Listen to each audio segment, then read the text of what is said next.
nuestro segundo invitado de la tarde.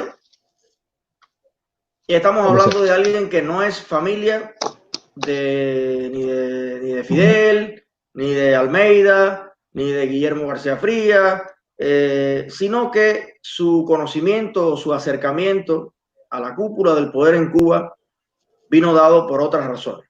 Un joven que también la revolución pues lo enamoró, como a todos los niños o los jóvenes en un inicio, que estaba dispuesto a ponerse delante y recibir las balas si hubiera sido necesario que fueran dirigidas a Fidel Castro, alguien que creyó de corazón, pero que también, precisamente como parte de su trabajo, tuvo que ver, escuchar y sentir esa gran diferencia que se pretendió eliminar con la revolución y que la revolución terminó instaurándola en Cuba con más fuerza que nunca. Y era la vida de los dirigentes y la vida del pueblo, de sus vecinos, de su familia, de los negros cubanos, de los barrios de nuestro país. Y decidió, ahora sí consciente de lo que estaba defendiendo, optar por la libertad y contar lo que había visto, lo que había oído, y ese es como su aporte a la humanidad, decir la verdad y decir lo que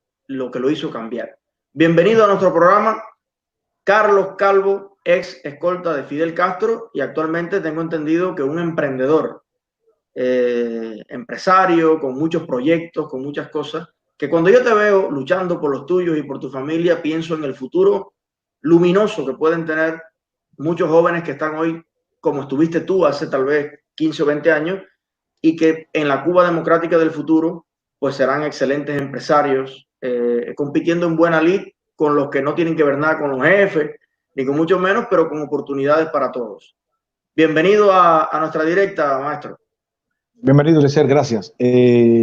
Para decirle a los amigos que tienes más de 50,000 personas en tu canal, mira, desde el 2005 yo llegué a los Estados Unidos y en el 2006 yo me presenté a hacer las primeras denuncias en el canal 41, en América TV, en el programa de A Mano Limpia, el señor Oscar Aza. Ahí comencé a hacer una serie de denuncias del castrismo. ¿Por qué? ¿Por qué las hice? ¿Dónde aprendí? Ahí mismo con los dirigentes cubanos. De la manera de ver cómo ellos se proyectaban y cómo ellos vivían. Aquel dicho que dice, no hagas lo que yo digo, no, como dice, es haz lo que yo digo, pero no hagas lo que yo hago.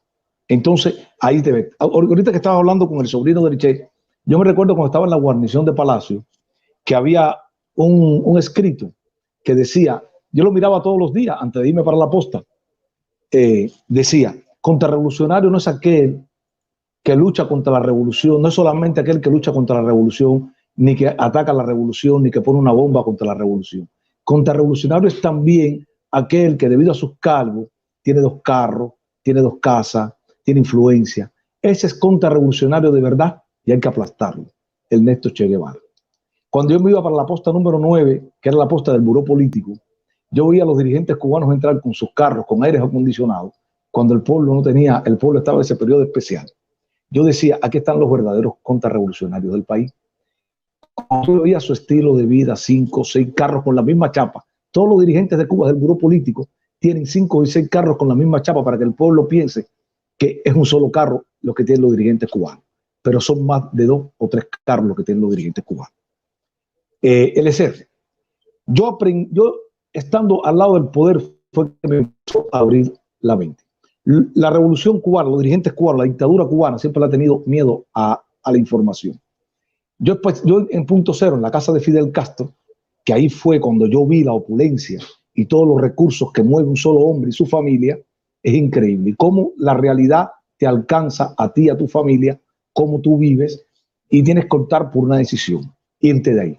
Yo escuchaba la información de Radio Martí desde las postas de punto cero y me entraba mucha información y eso empezó a trabajar en mí y yo empecé a hacer la tarea, empecé a buscar información y empecé a ver todo lo que decía Radio Martí. Y ahí empecé a conocer a opositores cubanos. Ahí empecé a conocer una voz disidente, que había una voz disidente dentro de Cuba, porque el éxito que ha tenido este proceso o esta dictadura ha sido la compartimentación, en que las demás direcciones del Ministerio del Interior no sepan lo que sucede en otros departamentos, en otras direcciones. Y para eso, ellos hacen un trabajo dentro de la sociedad cubana. Cuando yo hablé contigo y vi a estos médicos, que me dio pena, de verdad, me dio pena con estos doctores, que sean médicos, que salven vida, y a otro muchacho que se llama Marlon, militante del Partido Comunista de Cuba, Cordoví hice la tarea. Cordoví vive en el municipio de La Lisa, ya me pasaron información de Cordoví, yo busqué información del doctor Cordoví y su esposa. Claro, Cordoví fue de la circunscripción en La Lisa, en el municipio de Lisa. Cordoví ha sido un joven que es un emigrado dentro de Cuba.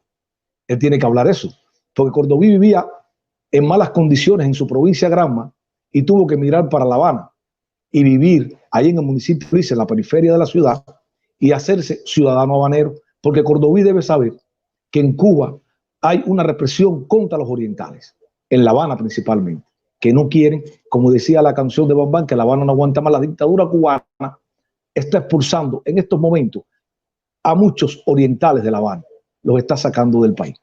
Cordoví es un joven de esto destacado de la juventud comunista, fue un joven destacado de la juventud comunista, y la contrainteligencia cubana, y eso lo voy a hacer en mi canal, yo tengo mi propio canal, he hecho un trabajo y hago un trabajo educativo e informativo a los cubanos. La contrainteligencia cubana, a la institución que más miedo le tiene y que Fidel Castro le temía más y que penetró más de agente, fue a las universidades cubanas.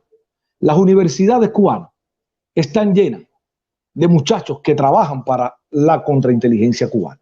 Cordoví ha sido un agente PC, persona de confianza, en estos momentos es honorífico, HF, que se conoce por su nivel de información y su nivel de lealtad a la revolución, el señor doctor Cordoví.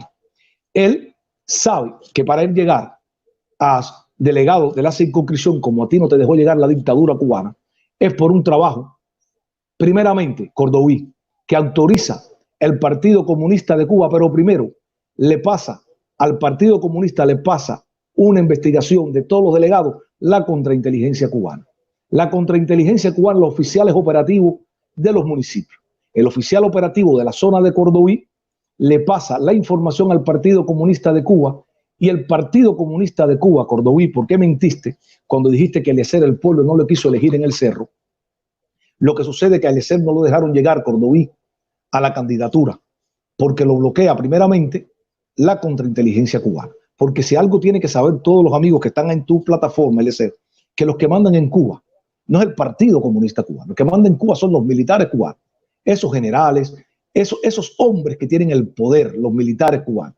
Eso, como decía ahorita tú con Martín, Cuba, esos hombres duros, que a veces que nos gusta a los latinoamericanos, esos hombres fuertes, esos son los que autorizan quién va y quién no va a un puesto del Estado de baja categoría, como un delegado de la circunscripción, porque un delegado de la circunscripción actualmente en Cuba es un tipo que no pinta nada, es un tipo que no resuelve nada, es un tipo que no tiene ningún poder de decisión.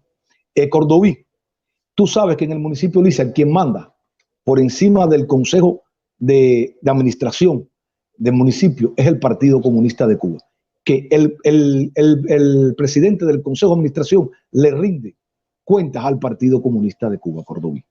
Cordoví, le dijiste a Eliezer, porque hice la tarea, no, le dijiste a Eliezer. Yo la primera vez que intenté hacer un proceso para tener mi dirección en Ciudad de La Habana era precisamente para la Lisa.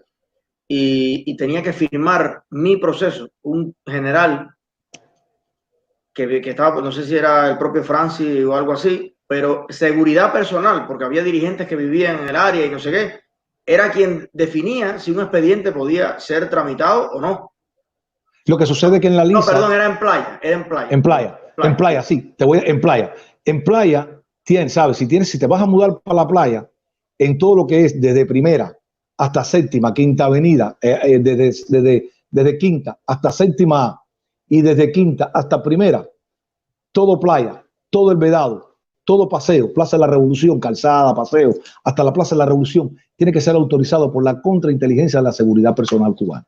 Si la contrainteligencia de la seguridad personal cubana no autoriza que tú puedas vivir en Playa o en Plaza de la Revolución, que es cerca de las vías expéditas, donde pasaban Fidel o Raúl, los dirigentes cubanos, automáticamente no podías mudarte para ahí. Tenías que mudarte más allá de los límites que decían estas avenidas, porque la avenida Séptima era una avenida eventual. Y eso lo utilizaba Fidel o Raúl para trasladarse pero hacia la ahí plaza. vemos una incoherencia tremenda con el tema de la propia Constitución. En Cuba hay poderes que están por encima de la Constitución. La gente decía, cuando un tipo del partido dijo en el pleno del partido que el partido estaba por encima de la Constitución, y la gente se asombraba, pero ¿cómo ese hombre va a decir eso? Señores, pero es que siempre ha sido así, en la práctica. O sea, la Constitución te dice que todos los cubanos tienen el derecho de domiciliarse en cualquier parte del territorio nacional, pero jamás en la vida, en las zonas que a ellos les interesan, se ha respetado ese derecho, y ellos son los que filtran a quien mudan país. Sí, mira, ellos son los que mandan. Fidel Castro tiene más de 2.000 casas de reserva, tenía, ahora la tiene el Consejo de Estado. Tiene más de 2.000 casas de reserva en el municipio Playa y Plaza de la Revolución, que ellos son los que deciden quién se muda para esas casas. Eso lo sabe Vivienda de los municipios. Ellos son los dueños de todo eso. Y a mí me dio mucha pena con el señor Cordoví. Parece que él es un tipo que está un poco desinformado o es un oportunista, porque posiblemente después de esta discusión contigo llega a Cuba y le entreguen alguna medalla, la medalla del valor o la medalla del valor a la defensa de la revolución. Miren, Cordoví, dijiste que Cuba, porque otra cosa, le hice la tarea, apunté para ir rápido, dijiste que los cubanos, Fidel Castro reconoció que él asesoraba a movimientos revolucionarios militarmente, como a Nicaragua. No, Fidel Castro financió movimientos revolucionarios. Por eso es que somos pobres, Cordoví. Mira, Cordoví y la esposa, Cuba recibió por 30 años 30.000 millones de dólares de la Unión Soviética y del campo socialista. Y Fidel se fue a las aventuras de África y a las aventuras de América Latina. Cordoví, parece que tú no haces muy bien la tarea. Desde el 1959, Fidel Castro mandó al después fusilado general Ochoa a Venezuela a abrir un frente guerrillero, donde las Fuerzas Armadas venezolanas lo aniquilaron y tuvo que salir corriendo Ochoa y algunos militares de Cuba. Cordoví, en Cuba se preparaba en el Cacho, donde se entrenó el Che Guevara en Los Pinos, antes de salir para Bolivia, se entrenaban guerrilleros de los movimientos de revolución. Los movimientos estos de diferentes países del mundo. Cordoví, en plena carencia de casas en Cuba en los años 80, Fidel Castro le dio la orden a todas las microbrigadas en Cuba, a todos los edificios microbrigadas en Cuba, que tenían que dejar 2 apartamentos libres para los guerrilleros que estaban huyendo de los gobiernos que ellos estaban luchando en sus países. En Cuba vivieron miles de guerrilleros que huían de sus países a vivir en Cuba. ¿Quién financiaba eso? Cordoví. ¿Quién le pagaba a esa gente? Cordoví. Le pagaba el Departamento América del Comité Central del Partido, un ala de la inteligencia cubana, Cordoví, que está destinado para desestabilizar la democracia de América Latina, Cordoví. Cordoví, cuando hablaste de Cuba, los mercenarios, pues Cordoví, Cuba mandó primeramente a la brigada, a la división 50 de Santiago, del Oriente Cubano, comandada por el comandante Espinosa, después hoy general de Cuerpo de Ejército y Euro de la República de Cuba, mandó a los primeros combatientes cubanos de la raza negra a morir a Angola y a luchar a Angola, Cordoví. Fueron los primeros que fueron los negros cubanos del Oriente Cubano. Después se fueron mandando más y más oficiales. Cordoví. Cuba estuvo, Cordoví, tomando en un conflicto interno, señor Cordoví, en un conflicto interno de Angola. Fíjense esto, Eliezer. Cuba estuvo interviniendo por 20 años Angola contra la UNITA de Joan Sabimbe, y era en pelea de Agustino Neto y después del corrupto José Eduardo dos Santos. La UNITA era apoyada por los chinos comunistas. La guerra de Angola era entre comunistas. Los comunistas estaban fajando por el cono sur angolano, por la importancia y los recursos de Angola. Rusia, la Unión Soviética quería manejar Angola. Para eso Fidel sirvió con sus tropas como mercenarios ahí, donde generales cubanos, coroneles cubanos iban cada 15 días o 1 o 2 veces al mes o 3 veces al mes, cuando le daba la gana cogían un avión y se iban para Cuba cargados de pacotilla. Cuando las tropas cubanas estaban ahí y no podían ir jóvenes, 2 y 3 años, sin poder ir a su casa, Cordoví. Donde en ese conflicto murieron miles de angolanos, Cordoví. Eso va a ser para la historia, en la historia, eso va a estar en la parte negra de la historia después de la revolución esta cubana, que se abran los archivos cubanos. Y que Angola abra la verdad y diga la verdad cuántos civiles murieron en ese conflicto, señor Cordoví. Cordoví, la batalla en las redes sociales, la revolución, tu dictadura, la tiene perdida. La tiene perdida de una manera, ellos lo saben. Mandaron a un incapaz que no levanta para Miami, que tuvo que salir corriendo de Cuba, un oportunista que se queda dormido haciendo sus directas. Cordoví, te digo, opositores cubanos no son los que se han robado el dinero en Cuba. Opositores cubanos no han sido los que han traicionado a la revolución cubana. Cordoví, los que han traicionado a la revolución cubana, Felipe Pérez Roque, Roberto Robaina, los que han traicionado a Fidel, Carlos Laje, Patricio y Tony de la Guardia, millonarios, con más de 30 y 60 millones de dólares guardados en los bancos panameños. Alejandro Roca, el ministro más tiempo de duración en la industria alimenticia, con 20 años. Su hijo se fue para Chile y con más marambio, el guatón testaferro de los Castro, que se robó el dinero de Castro y se lo llevó para Chile y abrieron una empresa. Guatón, más marambio, esa escolta de Allende, tiene una empresa con el hijo del ministro Alejandro Roca. No sé si se habrá muerto Alejandro Roca, pero estaba preso domiciliario en su casa por sacar miles y miles y miles de dólares de Cuba, señor Cordoví. Carlos Valenciaga, ayudante de Fidel, mientras Fidel convalecía en su clínica en el CIMI, este hombre, Carlos Valenciaga, su ayudante, hacía una fiesta en el Consejo de Estado, vestido de comandante en jefe, bailando con muchachitas en el Consejo de Estado.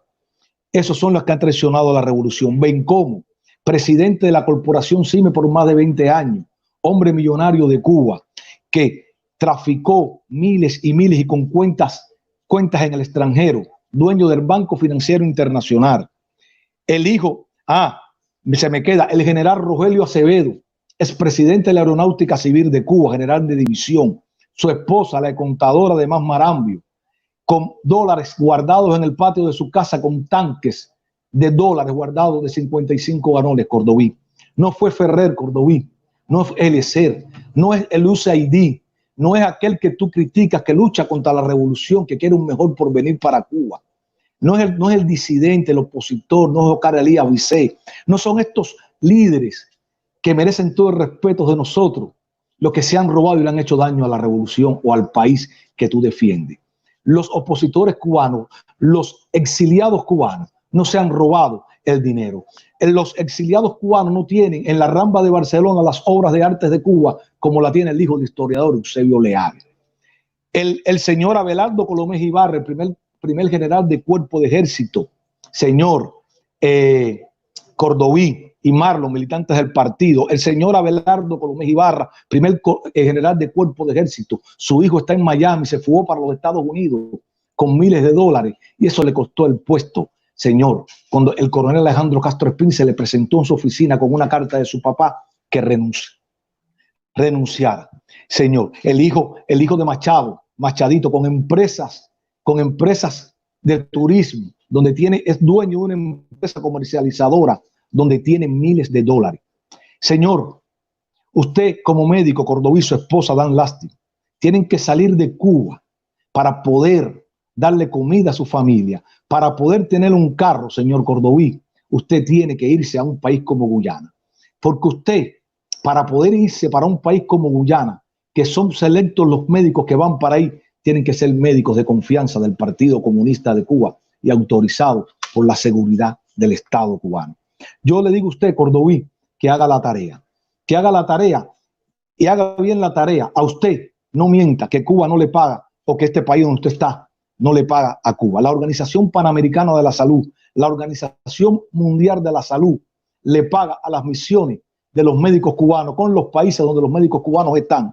Le pagan del contribuyente norteamericano, del contribuyente de los países capitalistas, porque los países capitalistas, según el Producto Interno Bruto de ellos, son los que más aportan a las organizaciones de las Naciones Unidas, como esta, de la Organización Mundial de la Salud, como la Comisión de Derechos Humanos, donde Cuba tiene un asiento y la ha presidido por muchas ocasiones, Cuba y Venezuela. Increíble, señor Cordoví. Señor Cordoví, haga la tarea bien y mire a ver, haga y abogue primeramente, antes de criticar a Eliezer o criticar a todos los que tenemos una voz contra el régimen cubano, haga primero la tarea y abogue por los médicos cubanos que están secuestrados en África, que la dictadura cubana no ha soltado un peso por sacar a esos 2 médicos jóvenes cubanos, Cordoví. Haga la tarea, Cordoví, Marlon y todos los que entran a defender la revolución cubana desde el capitalismo. Es muy fácil defender la revolución cubana desde las comodidades del capitalismo, Eliezer. Yo respeto al militante del Partido Comunista de Cuba que está dentro de Cuba, que no tiene zapatos, que su esposa no tiene calzones, que su niño llora por leche, que su niño no puede tener el juguete como tiene los nietos o los bisnietos de Raúl o de Fidel, o los bisnietos de Machado Ventura, los nietos de Machado Ventura, los nietos de todos los dirigentes de la revolución. Los opositores cubanos, Cordoví, no son los que tienen y van a los hoteles todo incluidos en Varadero, donde solamente está destinado para aquel que tiene dinero, y para los gusanos de Miami, que son los que están abiertos esos hoteles. Desgraciadamente, Cordoví, un médico como usted, con sus 2 hijos, 3 o 4 hijos si tiene, no puede ir a un hotel todo incluido a un Cayo, porque usted no tiene el dinero. Y el gusano de Miami que se fue, o la prostituta, la jinetera, el jinetero, sí puede entrar porque tiene el dinero para poder ir. Cordoví, yo hice desde mi plataforma y acusé al régimen cubano.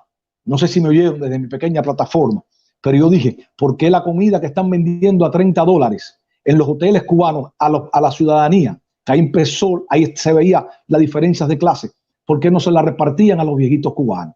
A esos viejitos cubanos de Cordoví, que cuando triunfó la revolución tenían 10, 15, 16 años y dieron su vida por la revolución y son los más olvidados por este régimen. Discúlpame, Eliezer, pero es que la indignación al oír a estas personas defender a un régimen abusivo, que la misión es dividir a todos los youtuberos cubanos, dividir al exilio cubano, dividir y echarte a fajar, como anda aquella por acá, aquella que se queda dormida por acá diciendo que si sacas más número que Otaola, que si esto, que si lo otro, queriendo tratar de dividir a los que tenemos o a los que tienen una voz contra el régimen cubano. Esa les quedó mal. La batalla la perdieron, Eliezer. Estos tipos, esa batalla en las redes sociales, las han perdido completamente. Me queda un punto. Cuba hoy carece de los principales maquinarios, los principales equipos para combatir esta pandemia que afecta principalmente a los barrios más pobres de Cuba, afecta principalmente a los asilos ancianos, que eso está al explotar, señor Cordoví. El hospital de Cárdenas está en cuarentena, señor Cordoví, por el personal de salud que está contaminado ahí.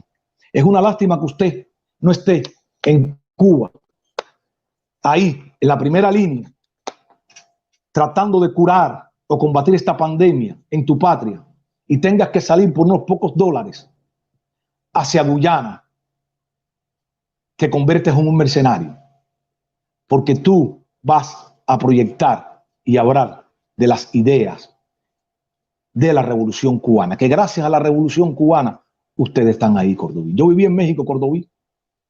Te voy a decir algo. En México, el que trabaja en una empresa formal, legal, Cordoví, tiene todos los servicios médicos gratis por el Seguro Social Mexicano.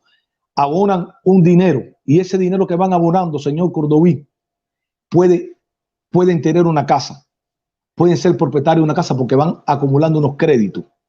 La mayoría del mexicano que trabaja formal y legal en México, medicamentos gratis. Y no con el gobierno socialista ahora de López Obrador, con los gobiernos del PRI, con los gobiernos del PAN, señor Cordoví. Yo he hecho la tarea porque he recorrido varios países latinoamericanos desde que empecé y viví en México. ¿Hay pobreza? Claro que sí, señor Cordoví. Pero la pobreza hay veces que también es una mentalidad. Y es el que tener esa parte de víctima, hay veces que tenemos que quitárnoslas un poco.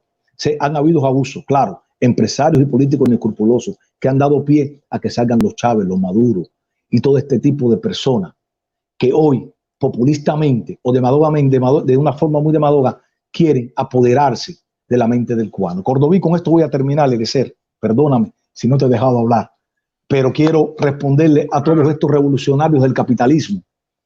Cordoví, usted es médico, no por la revolución cubana. Usted es médico por sus conocimientos. Eliezer Ávila, y cuando escuché lo que dijiste, o no sé quién fue, fue el de por acá, que dijo que Eliezer era un guajirito, pobre, en las tunas, y gracias a la revolución, Eliezer tuvo una carrera de informática. Bueno, me da la razón. Eliezer, ¿en qué año comenzaste la universidad de la UCI? 2004. 2004. Quiere decir que desde el 1959 hasta el 2004, la revolución nos sacó de la pobreza a la familia de Eliezer Ávila. Lo dejó pobre. Pero fíjense, porque ellos mismos los traiciona el subconsciente comunista y socialistoide que tiene. Quiero terminar diciéndole, Cordoví, que usted fue doctor y su esposa por sus conocimientos. Pero Cuba, el castrismo nos secuestró hasta la dignidad. El castrismo le secuestró la dignidad a Sotomayor. El castrismo le secuestró la dignidad a los principales campeones de Cuba que durante 5 años se preparaban fuerte para una olimpiada. Y cuando llegaban a Cuba decían, esta es para el comandante jefe, la medalla, gracias a la revolución. No, la revolución te secuestró hasta ese sentimiento tuyo como ser humano. Tu autoestima te la bajó a un ritmo increíble. A la mayoría de los cubanos, al científico, al médico. No, ustedes fueron profesionales porque ustedes estudiaron más que muchos jóvenes que no pudieron llegar a ser médicos. Cordoví, te felicito a ti o a tu esposa por ser médico, pero no te felicito por hacer el trabajo sucio, político y mentiroso a un régimen cubano, y lo haces desde la lisa. Tú sabes que al que dejaste por ti de delegado de la circunscripción tuvo que ser autorizado por la contrainteligencia cubana y por el Partido Comunista Cubano, señor Cordoví. Señor Cordoví, el Ministerio del Interior, la Seguridad Personal, las Fuerzas Armadas cubanas durante muchos años han asesorado y han participado en conflictos internacionales. No solamente los Estados Unidos ha tenido base militar, Cuba tuvo base militar, miles de tropas en Angola. ¿Quién financiaba eso? El gobierno angolano, Cordoví, le daba mucho dinero a las Fuerzas Armadas cubanas, donde se corrompieron generales, héroes de la República de Cuba. Se corrompieron tenientes coroneles, como se están corrompiendo hoy. Mírate, Cordoví, cómo están los hijos de los dirigentes en Cuba. No es el hijo del opositor el que cogió un yate y se fue por el Mediterráneo a pasear. No es el hijo o el nieto del opositor que anda viajando por España enseñando los carros y los lujos y la vida que tú, tu familia y miles de cubanos, millones de cubanos, no se la pueden dar. 5 familias, 7 familias tienen secuestrado a nuestra patria. Eliezer. Eso es lo que yo quería responder. Eliezer, no sé si tú tienes algo que decir. Perdóname. Bueno, estoy como los 4.611 cubanos que te estamos mirando acá, escuchándote con mucha atención, porque a pesar de ser una persona relativamente joven, te salen algunas canitas ahí, pero eso es de raza. Es una persona que pudiste ver y observar lo que muchos de nosotros no hemos podido ver ni observar. Y sí, tengo una pregunta. Tengo una pregunta y la pregunta tiene que ver con que viene ahora el 1 de mayo. Bueno, sabes que te pedí un video porque quiero que se vea en Cuba, pero antes de eso me gustaría que me dedicaras unos minutos a hablarme de los escoltas, los militares que tú conociste, sus familias, sus orígenes, sus barrios. Y me gustaría básicamente enviarle un mensaje a esos muchachos que están ahí hoy, bajo la lluvia, bajo los truenos, en peligro, perdiendo su juventud, perdiendo años de su vida como los perdiste tú también. ¿Cómo es el corazón, cómo es el alma de estos jóvenes cubanos y por qué motivo, a tu juicio, se mantienen allí? Y si pudieras en un 1 de mayo reclamar algún derecho para de alguna manera estos esclavos, algunos inconscientes de estos mayorales muy conscientes, ¿qué le dirías? Mira, Eliezer, yo formé parte de la seguridad personal, no fui de la contrainteligencia, yo la seguridad personal, y de ahí cuando me fui, que pedí la baja, cuando pedí la baja, ellos querían que yo me fuera para la contrainteligencia o para el DTI, porque era joven. Prácticamente yo me fui muy joven, nunca acepté ser militante del partido. Cuando me pregunta el capitán Herrera, el secretario del partido, ¿por qué? Le digo, es que el partido le dice sí a todo, y yo no quise ser militante. Ahora, en Punto Cero hubo una reunión, de estas reuniones que hacen ellos, que son las reuniones abiertas, es la trampa. Ellos te hacen reuniones abiertas para ir monitoreando, a ver cómo están las ideas de las personas ahí. Y había una reunión abierta en Punto Cero. Yo llevé, después que hablaron unos series de oficiales que eran capitanes, mayores, tenientes coroneles, los tipos más conservadores que llevaban muchos años en Punto Cero. Yo simplemente me daba cuenta, porque lo que no podemos perder es el marco de referencia. Yo un día le pregunto, y quiero, para llegar a la reunión, un día le pregunto a un capitán que me va a estar relevando en una posta en casa de Fidel Castro, que hoy ya no existen las postas, hoy muchos de esos compañeros ya están dados de baja y están pasando mucho trabajo afuera. No tuvieron la visión que yo tuve, desgraciadamente. Le pregunté a Francisco, ¿cuántos años llevas en Punto Cero? Francisco me dijo, llevo 20 años en Punto Cero. Francisco estaba en Punto Cero antes de que Punto Cero fuera Punto Cero de verdad, porque en 1985 Punto Cero se cerró a 2,5 millas cuadradas y se hizo un lugar exclusivo donde dijo Martín, el Birman, ya el club, ese lugar exclusivo era de Fidel Castro solamente y su familia. Lo cerraron completo. Francisco, ¿cuántos años lleva aquí? 20 años. 45 años tenía Francisco en aquella época, estaba encorvado, un hombre que se veía deteriorado. Y ahí ese fue el reflejo que yo vi en mí. Un hombre que iba en bicicleta, fíjate esto, iba en bicicleta de Punto Cero a San Antonio de los Baños. Cada 24 horas, trabajábamos 24 por 24. Y así muchos oficiales que vivían en condiciones deplorables. Yo mismo viví en Punta Brava, en casa de la madre de mi hijo. Todo el mundo que me conoce de Punta Brava sabe cómo estaba esa casa. Y yo pedía material y nunca me los daba. Y yo cuidando al máximo líder de la Revolución Cubana. Entonces estas cosas fueron trabajando en mí y me fueron molestando. Bueno, en esa reunión yo me levanto y le digo al teniente coronel Lemos, al teniente coronel Villafón, al político Aparicio, la jefatura de Punto Cero y algunos de cuadro de la Dirección General de Seguridad Personal. Yo le dije, está muy lindo todo lo que están diciendo aquí los compañeros, pero, a ver, ¿dónde está la casa de nosotros, los oficiales, que tenemos problemas de vivienda? ¿Dónde están nuestras casas? ¿No? ¿Cómo? No tenemos transporte, no tenemos... Aquello fue horrible. Eliezer, no dieron respuesta. Tuve una discusión muy acalorada con el teniente coronel Lemos, porque le dije que la seguridad personal se había convertido en pacotillera. Se había convertido que todo el mundo, cuando quería salir Fidel, ahí salían, afuera del país, salían todos aquellos que no, tú faltaste tal día, que tú eres tan sanción, para que tú nos convertimos. La seguridad personal, fíjate, cuando salía afuera con Fidel solo le pagaban $100. Yo les dije ahí a ellos que la seguridad personal cubana se había convertido en una seguridad personal pacotillera. Todo esto, si yo saber, lo estaban, como siempre, lo estaban grabando. Estaban grabando esta conversación, esta discusión. Después que yo termino esa discusión acalorada, se levantan varios oficiales y me empiezan a dar la razón de mi graduación, gente joven de aquella época. Y estos oficiales se calentó la reunión y tuvieron que suspenderla. Yo me voy para la posta número 13, después que terminé la reunión, que era la posta donde tenían búfala, porque Fidel, pueden ir a mi canal, Fidel era ahí en Punto Cero, tomaba la leche que los niños no podían tomar, le quitaba a los niños, búfala, chiva y vaca. Ahí empecé a pensar que tenía que irme de ahí, porque estos tipos tenían el poder. Y efectivamente, me va a visitar el teniente coronel Lemos a la posta número 13 y me dice, hablar sobre la discusión. Yo le dije, coronel, cuando yo termine mi posta, si quiere ir por su oficina y discutirlo, en estos momentos le presento el reglamento de la posta, que no puedo estar entretenido, un reglamento firmado por él, y automáticamente se molestó mucho, aquel blanco se puso colorado y se fue. Yo pensé para tomar esta decisión una semana. En una semana pido mi baja, pero tenía que poner un motivo duro para poderme ir. Era física y mentalmente. Porque si no ponía el mentalmente, ellos podían apretarme más, podían hasta llevarme a fiscalía.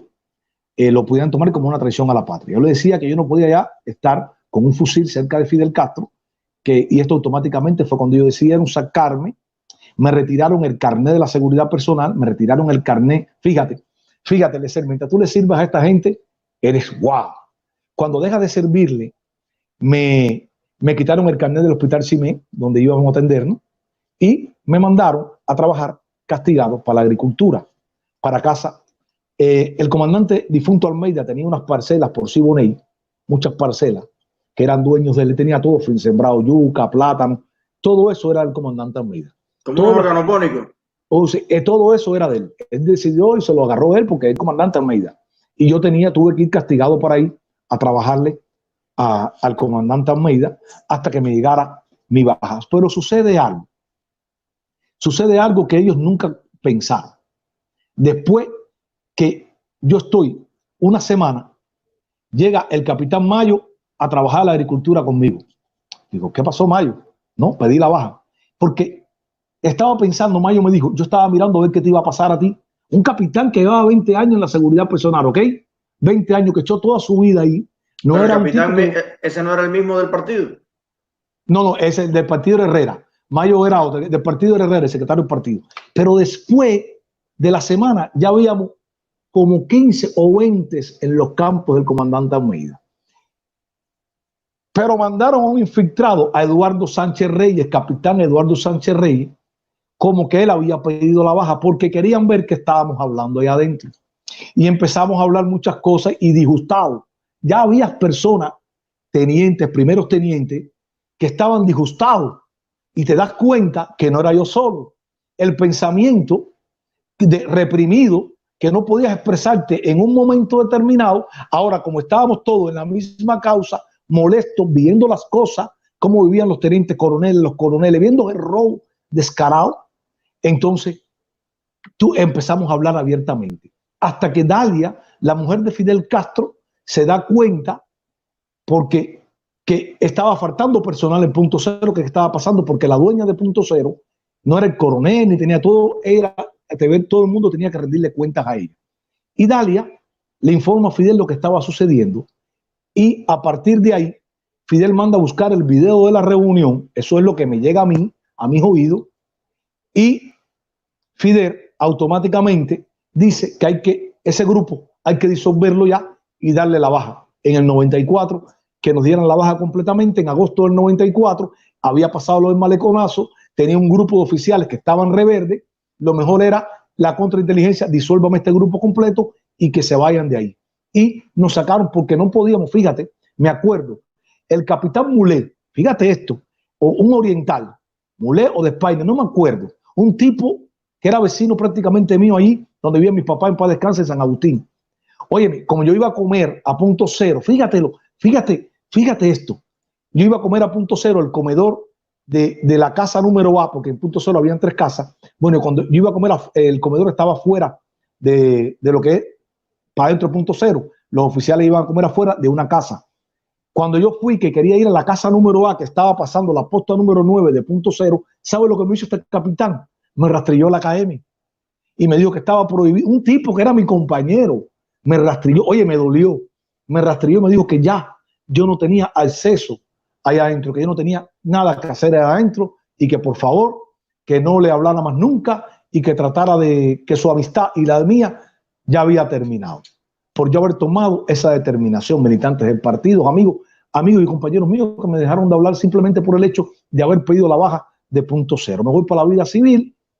Los compañeros que estaban conmigo, los veo que estaban trabajando en el Ministerio de Turismo y a mí nunca me dieron trabajo porque Dalia Soto del Valle le mandó la orden con una carta con mi nombre a los servicios de seguridad, en los hoteles, la contrainteligencia, que yo no podía trabajar como seguridad en ningún hotel de Cuba, que yo no podía trabajar en el turismo, que no me dieran trabajo porque ella o esta gente empezaron a maquinar que por mí se formó toda esa revuelta en Punto Cero. Vaya, que tú fuiste en la seguridad personal lo que yo fui en la UCI. Parecido. Yo, a partir de ahí, entonces, ellos nunca me quisieron dar trabajo en el turismo. Me lo dijo un amigo mío de la propia contrainteligencia de la seguridad personal, que me dijo, ahí me decían, Moro, no busques más, porque hay una orden de que no te van a, y que no puedes entrar al turismo. Y eso lo tiene toda la seguridad en el turismo ya tu nombre está en el personal, no te van a autorizar. Entonces ya, bueno, tengo que buscar una salida. Mi salida es tratarme de ir de este país, porque es un país que te agobia y tú ves cómo viven los dirigentes y tú ves el pensar de todos los oficiales cubanos. Las condiciones, mira, había un oficial que se llamaba Wine, el capitán Wine, que también llevaba 20 años, que iba desde Punto Cero hasta Wine, de Jaimanita hasta Wine en bicicleta. ¿Tú te imaginas eso? Un hombre de Jaimanita hasta Wine. Otro que votaron porque por la noche había muchos cangrejos y él agarraba los cangrejos y agarraba los aguacates y mangos que estaban en los perímetros de Punto Cero y él se los llevaba para Baracoa, donde vivía, y los vendía. También lo botaron de ahí. Estas son cosas que es la realidad que viven oficiales de Cuba. Lo que sucede, Eliezer, que la institución militar cubana están vigiladas por el mismo aparato de control interno. Control interno tiene informante, que es el que menos tú te imaginas. El tipo que tú puedes invitar a tu casa, el tipo que para ver qué estás hablando, para ver cómo estás desarrollándote políticamente. Y así está regado a lo largo y ancho del país, Eliezer. Pero el disgusto es porque, mira, Eliezer, cuando en mis videos desde mi canal, yo trato de que ese militar me escuche las necesidades, las penurias. Ellos también, cuando salen de la unidad, tienen las mismas necesidades del pueblo cubano. Se enfrentan a esa realidad que no está ajena del pueblo cubano.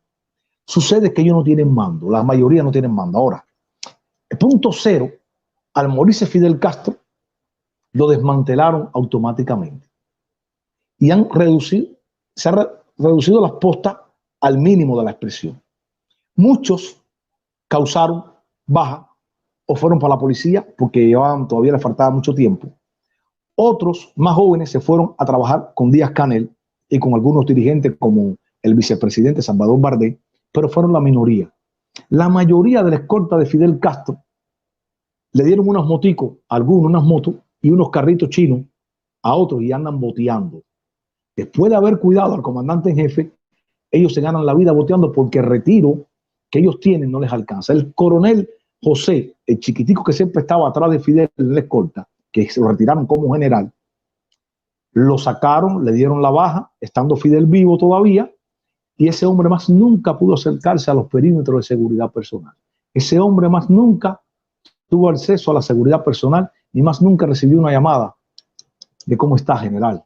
Un hombre que le sirvió por casi 30 y pico, 40 años a Fidel Castro desde muy joven en la escolta de Fidel. Yo lo preví, yo lo vi, y eso no lo quise para mí. Dije, yo tengo que salir de esto porque esto es una maquinaria que destruye al hombre. Carlos, quisiera, disculpa, cerrar con esta pregunta. Todo el pueblo de Cuba está evidentemente muy adoctrinado, unos más y otros menos. Los que menos es porque tienen el bichito de que alguna mentira me están metiendo y buscan por aquí, por allá y salen. Pero en general el noticiero, el periódico, la radio es un aparato muy difícil de que no te influya. Todo el mundo tiene algo de doctrina, pero los militares, imagínate tú, los militares están hiperadoctrinados. Ahora, tú has sido militar, has recibido esa instrucción de doctrina, te hablaron, te dijeron cosas del capitalismo y te dijeron cosas del comunismo, que ambas eran totalmente falsas. Tú viviste el comunismo y ahora vives en el capitalismo. Si tú le fueras a hablar directamente a ese militar que todavía está en ejercicio en Cuba, por favor, muy brevemente, cuéntale a ese militar que va a ver esta directa, que en Cuba se descarga y le llega a sus manos y la está mirando, dile, no sé, las 3 mentiras más grandes que te contaron en el mundo militar cubano sobre el capitalismo y sobre los Estados Unidos. Ok, el primer país capitalista que visito, que me voy es a México, y fíjate, cuando me bajo, que llego a Guadalajara, llego con un dolor de cabeza, la altura de Ciudad de México y después Guadalajara, en el avión, llego y me llevan a un supermercado de un hombre ahí en México muy famoso. Cuando dicen, ve para que vaya a la farmacia para que comprarte una pastilla para el dolor de cabeza. Y cuando entro, cuando veo saliendo las personas del supermercado en México, yo veo saliendo a personas comunes y corrientes, que fíjate, dejaban el carrito en un lugar y iban para la parada de la guagua. Personas normales, trabajadores normales que iban cargados. Cuando yo entro al supermercado aquel, gigante, de nombre gigante, que se llamaba así, yo me quedo así. Imagínate, la primera expresión que digo, Fidel, qué mentiroso eres. Porque yo pensé, sí, yo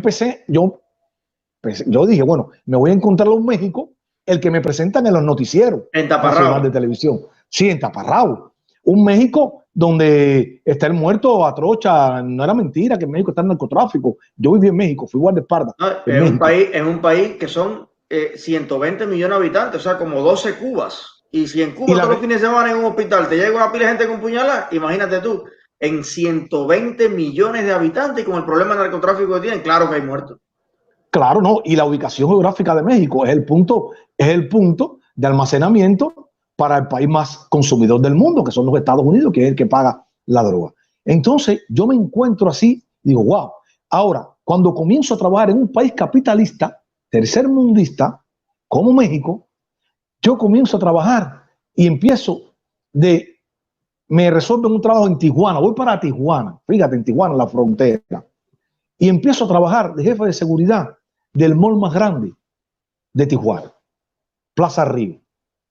Me pagaban como jefe de seguridad $300 semanales. En México eso es buen salario, más los beneficios del seguro social, médico, dental, todo. Imagínate tú, me ponen un carro. Después me voy para el Espérate corporativo. un momentico. $1,200 al mes cuidando un supermercado. Y en Cuba, cuidando al presidente del país. Y $15. además, no cualquiera, el líder histórico de todo eso, $15. 15 dólares. $15. Entonces, llego después al corporativo Vigía, de jefe de seguridad, director del corporativo Vigía, una empresa más grande de seguridad del norte de México, privada.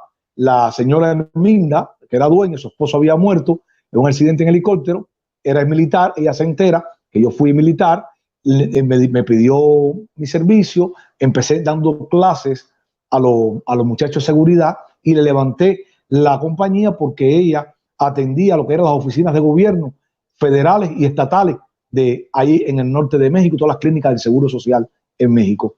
Imagínate, como director del corporativo, empecé a ganar entonces $600 semanales, más un carro que me daba la señora Herminda, y empecé a levantar en México, país capitalista. Después me llega la oportunidad, que era lo que me gustaba, un amigo de unos empresarios número uno de gas industriales, me dice, oye, ¿por qué no vas a ver a fulano de tal que andan buscando guardaespaldas? Tú vienes de Cuba, pam, pam, pam. Y ellos me contratan y me empiezan a dar, ya yo gano con ellos como guardaespaldas de uno de los hijos del presidente de la compañía esta de gas, comercial. Empiezo a ganar al mes 36,000 pesos mexicanos. Estamos hablando de casi 3,000 a 4,000 dólares mensuales, más $300 de ropa, más me daban algo que aprendí en México trabajando, los aguinaldos. Los aguinaldos fue algo que yo conversando aquí en Miami con el comandante Huermato. El comandante Huermato, una de las cosas que le reclama a Fidel, que Huermato me dice, era que él le dijo a Fidel que no quitara los aguinaldos de los obreros cubanos. Y Fidel le dijo que no, que había que quitárselo porque si no el pueblo empezaba a pensar mucho en dinero y no en los sacrificios de la revolución. El aguinaldo era que la empresa te regalaba 3 semanas de tu salario para que pasaras la Navidad y el fin de año con dinero, más el salario que te tocaba. Eso es un mandato constitucional que lo manejaban los gobiernos de derecha y los gobiernos de izquierda de México. México, fíjate, es más, el gobierno más izquierdista que tiene México es ahora, y el de Lázaro Cárdenas en los 40 y pico, pero es el de López Obrador.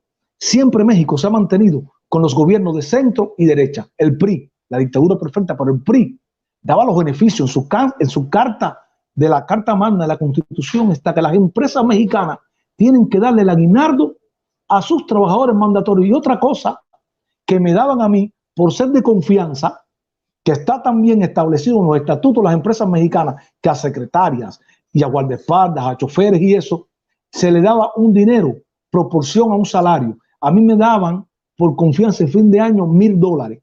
Pero aparte, las compañías, las empresas dan las utilidades en abril.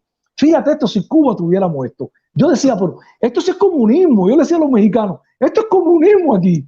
Esto es más comunista que Cuba.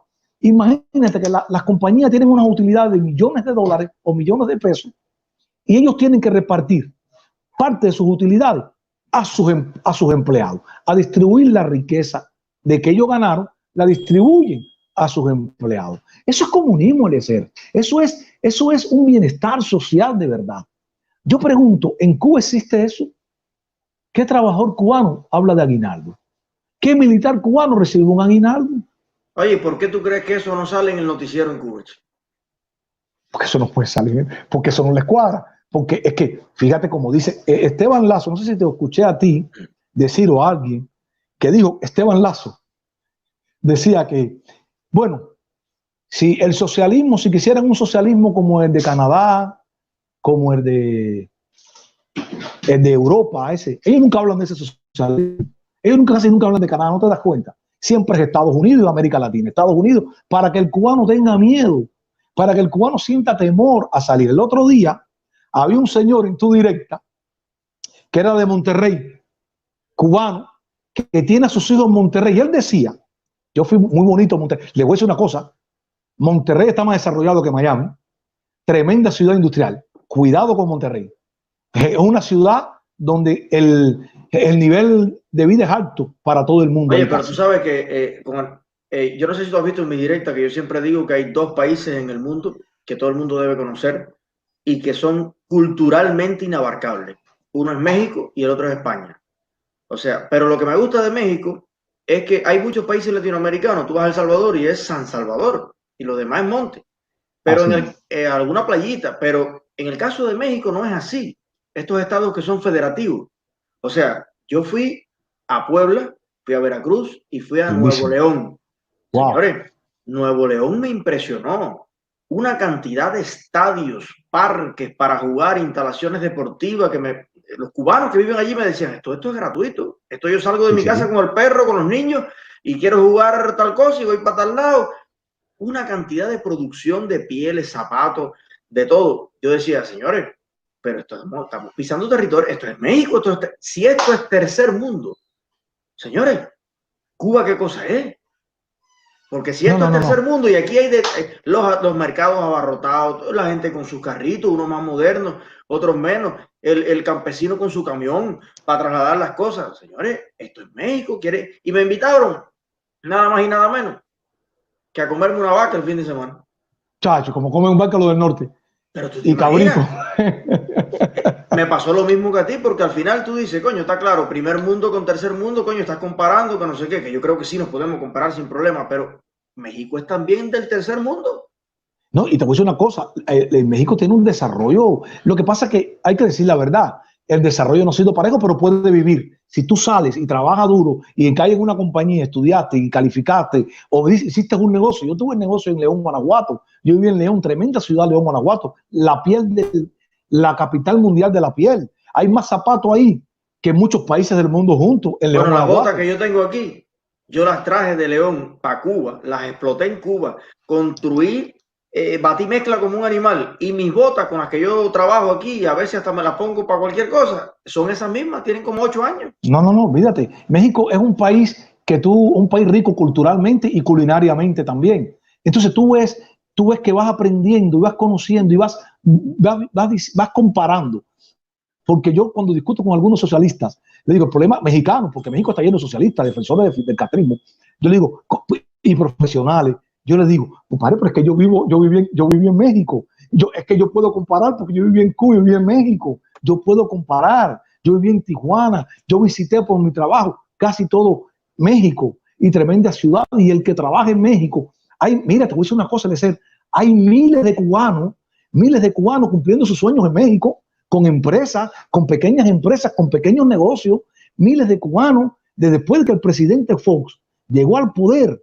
Lo que nunca le perdonó Fidel al presidente Fox Por eso lo grabó, porque Fox le dio a los cubanos más de 100,000 visas a cubanos para que fueran a vivir a México. Muchos venían para acá, pero en tiempo de Fox, la mayoría de los cubanos que iban para México se quedaban en México a vivir, a formar familia, como yo, con mi esposa mexicana. ¿Sabes que conocí una cantidad de profesores universitarios, profesor de matemática, de química, de física, intelectuales cubanos, que eran gente de adelante, de pensamiento tremendo, y los primeros contratos de trabajo, cuando empezó este tema del contrato de trabajo, era con México, universidades de México y tal. Entonces la pregunta que me hago es, ¿por qué siempre la gente escapa en una sola dirección? Yo no conozco muchos intelectuales, profesionales, abogados, médicos mexicanos que hayan decidido establecerse en Cuba. No conozco uno. Ni el pobre. No, ni el pobre. No, ni el indígena pobre mexicano. No lo va a ver. No lo va a ver. Ni dominicano, ni los guyaneses, ni el pobre que diga, pues yo me voy para Cuba. ¿Sabes qué? Desgraciadamente, la clase media que tiene acceso más a la información, yo pienso que hay una clase de estos países latinoamericanos que sienten culpabilidad de muchas cosas y sienten complejo de muchas cosas. ¿Y saben qué? Que ellos aman a la revolución cubana por un solo concepto. Porque Fidel agarró la bandera antiimperialista. Fidel es el anti-yanqui. Por adelante, pero por atrás, Fidel era más proamericano que cualquiera. Los mejores amigos de Fidel, muchos empresarios norteamericanos. ¿Me entiendes? Pero eso vendió muy bien. Y la intelectualidad latinoamericana compró esa bandera. Oye, pues la revolución cubana. Y eso está por encima, fíjate, eso está por encima del respeto a los derechos humanos. ¿Cómo tú vas a defender a una dictadura como la de Castro y criticas a un gobierno como del PRI? ¿Me entiendes? Son las cosas que yo tengo debate con intelectuales y profesionales mexicanos, izquierdistas, y yo le digo, pero ¿cómo tú vas a defender algo que tú criticabas al gobierno de Peña Nieto, al gobierno de Calderón, al gobierno de Fox? ¿Cómo eres capaz de criticarlo y defiendes al castrismo? Entonces, dices, no, pero oye, tú eres mal. Yo conozco muchos cubanos, buena gente. Entonces, ¿qué tú me estás diciendo? Que yo soy mal cubano porque tú atacas a Cuba. No, el problema es que Fidel Castro secuestró a la patria. Entonces Fidel Castro y su revolución es Cuba. Y si tú atacas a Cuba, a Fidel, estás atacando a Cuba. ¿Con qué derecho? ¿Con qué derecho yo tengo que pedirle permiso a Castro para entrar a mi país, para ver cuando mi papá se murió? No tengo que pedirte permiso. Mi esposa es mexicana y mi esposa, cuando le da la gana, va a México y no ha perdido su casa que tiene allá. Y cuando no le tiene que pedir permiso a ningún presidente para entrar. ¿Cómo tú te arrogas el derecho de decirme a mí que yo no puedo entrar a mi patria, compadre, si tú eres cubano como yo? Esa tierra es mía como tuya. ¿Me entiendes? Lo primero que tenemos que defender, los tipos como el señor, los doctores, Marlon y el otro, y todos los que entran defendiendo el castrismo, es el derecho de cada cubano a entrar a Cuba sin permiso. Porque él te decía a los doctores que es un contrato. Bueno, y el que cometió el delito para ellos de irse en una balsa y tuvo castigado 10 años sin ir a Cuba. ¿Quién? ¿Por qué autoridad moral tú estás defendiendo a un régimen que te prohíbe a ti entrar a tu patria? ¿Con qué autoridad moral tú ves a un médico como esta pareja criticando a colegas de ellos, que el único delito fue quedarse en un país para no servir más de esclavo del castrismo? Porque cuando Bolsonaro los expulsó y Bolsonaro dijo, no, vénganse con su familia y quédense, Cuba dijo que no. Entonces a Cuba lo que le interesaba era el billete de estos médicos, ¿me entiendes? La soberanía, siempre hablan de la soberanía. No, cuando hay violación de derechos humanos en un país, queda atrás la soberanía en un país. Y todos los países latinoamericanos, es un estudio que hay que hacer bien grande, todos los países latinoamericanos se han plegado al castrismo, igual que Europa, se han plegado a un país y a un gobierno violador de derechos humanos. ¿Me entiendes? Entonces, afloja por aquí, Europa aprieta por aquí, afloja por allá, y tienen siempre el juego light con el castrismo. América Latina. Tienen un tema de conceptos ahí complicado, porque la soberanía no es la arena o la playa, la soberanía ni es la mate coco, la soberanía es el ciudadano. El soberano es el ciudadano en ley. Entonces tú dices, no, porque están irrespetando nuestra soberanía. Señor, la soberanía son los ciudadanos, y quien los está irrespetando, prohibiendo, persiguiendo, encarcelando, multando, destimbalando, es la dictadura. La dictadura. Correctamente, ellos son los que abusan, ellos son los que dicen quién va por un cargo. Mira, Eliezer, ellos deciden qué vas a comer, qué vas a ver en la televisión. Imagínate las colas en Cuba bajo una pandemia. Tú te imaginas, Eliezer. Mira, Cuba está quebrada. Ellos, mira, no hay fórmula, simplemente lo que hay es un gobierno mafioso que ya está, una mafia operando en Cuba, que ellos están visualizando después que se muere el líder este que queda. Se están repartiendo el pastel, ¿me entiendes? Y en ese pastel, ¿dónde quedamos la mayoría de los cubanos? ¿Me entiendes? ¿Dónde queda el militante del partido, el combatiente de la revolución cubana? Señores, si mira, yo cuando hablo estas cosas, Eliezer, yo no estoy hablando más yo estoy hablando a favor de mi país, yo estoy hablando a favor del pueblo, hasta del militante del partido, del oficial, ¿me entiendes? Yo estoy hablando a favor del pueblo cubano. Me vas a criticar por defender los derechos del pueblo. Por eso me vas a prohibir entrar a mi país, que en ningún país democrático y cívico en este siglo XXI eso es aceptable. Señor, en cualquier país del mundo López Obrador fue 18 años opositor del PRI, del PAN. Oye, y este es presidente ahora mismo, no estuvo preso. En ningún momento estuvo preso. Es presidente ahora de México. Entonces, nosotros quisiéramos, como yo le digo a un mexicano, yo quisiera un López Obrador vaya para Cuba. Sí, sería bueno preguntarle a este médico ¿qué tú le hubieras hecho a López Obrador? Que un mal mexicano. Porque no. Entonces, mira, ahí está. Un anti-mexicano. Un anti-mexicano. Y con todo el apoyo que ha tenido de los comunistas de la Unión Soviética y de muchos lados, porque López Obrador tiene su oficina, que tiene relaciones con todo, con China, con Rusia, un mercenario. Un mercenario. No, y Obrador ahora es el mejor amigo de Trump. El mejor amigo. Mira, fíjate, el gobierno socialista de México es el que está virando a los migrantes. Tú ves todas las cosas que pasan, ¿me entiendes? Y que tú te quedas como que, wow, ¿qué está pasando aquí? Entonces, ellos piensan que ya por tú hablar mal del gobierno, eres mal. Cordovita dijo, no, porque yo defiendo mi patria, yo no ataco a Cuba. No, pero el SLA no está atacando a Cuba, hermano. El SLA está atacando a la dictadura que tú estás defendiendo. El SLA no está atacando a Cuba. Y échate esta, que no sé si te la sabes. Ellos no hayan qué posición tomar con Bukele. Porque Bukele es un presidente muy pragmático, muy joven, y que no está casado con una determinada línea ideológica, le está haciendo lo práctico para mejorar el país. En ese proceso, en algún momento le preguntaron a Bukele por los médicos cubanos, y parece que él dijo, bueno, si en algún momento lo necesitamos, a lo mejor podemos contratar a algunos. Y ellos dijeron, caramba, este es de los nuestros, y se pusieron para eso. Pero después, ¿qué pasa? Que se descubre por investigaciones que encomendó el propio Bukele que el ministro del gobierno anterior, que era el mejor amigo de los Castro, del partido Arena el ministro de seguridad, había financiado directamente pandillas en El Salvador. Y tenían un acuerdo donde el ministro de seguridad del gobierno le decía cuántos salvadoreños podía matar, las pandillas y cuántos no. Entonces, cuando la Fiscalía de El Salvador, que es un poder totalmente independiente, ante todas las pruebas, videos, grabaciones del dinero entregado, dicta orden de captura contra ese señor, ¿a dónde se fue a refugiar? A Nicaragua. A Cuba.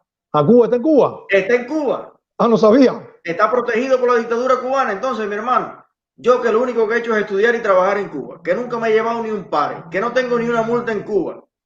Estuve 46 veces en los calabozos en 8 provincias, siempre me estaba preso, me andaban buscando. Y un tipo terrorista, financiador de bandas asesinas en El Salvador, como tantos otros terroristas que han protegido ellos, ahí lo están protegiendo. Entonces, oye, mi hermano, entonces, ¿de qué tú me hablas? ¿Por qué a mí como ciudadano cubano me quieres aplicar tantos filtros para yo poder dar una opinión? Y al mismo tiempo no te pronuncias, ni te molesta, ni te disgusta que tengamos a los peores terroristas y asesinos del mundo, entre ellos los de la FARC, también protegidos en Cuba. Pero además, como decía Pablo Escobar, no hay más, al que más le gusta el catch es al izquierdista. El izquierdista, mira, Funes, el que fue presidente de El Salvador, ¿dónde está escondido? En Nicaragua. Un tipo de izquierda, que era el Frente Farabundo Martí, del partido de izquierda, fue presidente y robó. Y al final, ¿quiénes son? Pero mira, Eliezer, Dime un opositor cubano que viva bien en Cuba. Dime un opositor cubano que viva bien en Cuba, que tenga una vida digna en Cuba. No la tiene. Entonces, vamos a criticar al opositor porque le mandan dinero para que sobreviva en un régimen que tú no lo dejas trabajar, porque tú lo botaste del trabajo, porque tú no lo dejas que se mezcle con la sociedad cubana. Entonces, tiene que vivir de algo. Bueno, no porque los americanos, bueno, compadre, las embajadas de Cuba en Latinoamérica ayudan a los movimientos de izquierda, afín al castrismo. ¿Para qué? Para desestabilizar la democracia de América Latina. Mira el muchachito que hizo, mira, cómo operan esta gente. ¿Te acuerdas de este muchachito que hace una manifestación en Uruguay? Mira, pero Lidier. Oye, ¿tienen respuesta? ¿Cómo se llama? Lidier Hernández Sotolón. Ya salió de Cuba porque no lo dejaban salir. No, está preso en territorio nacional, no se puede mover.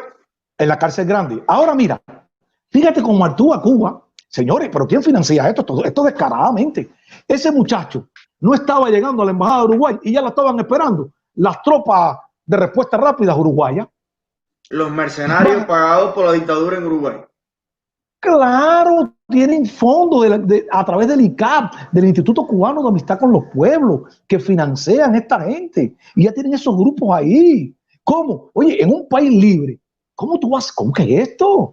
No, déjame manifestarme a mí hoy y mañana manifestar. Es que no es ni contra el gobierno uruguayo, hermano. Es contra una dictadura.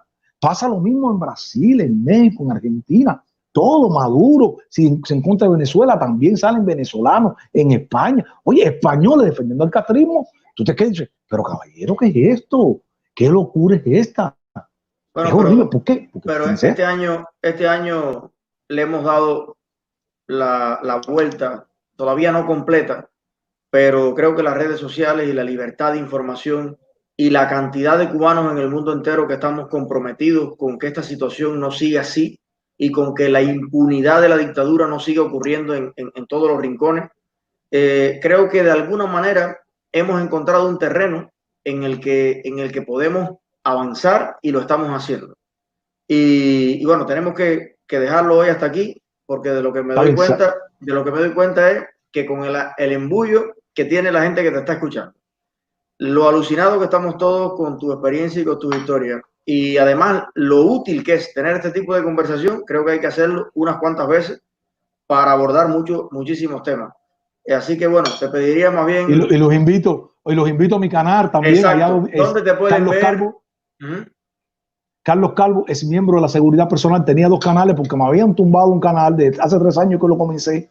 Tenía suscriptores ahí, tenía pocos videos, pero lo rescatamos.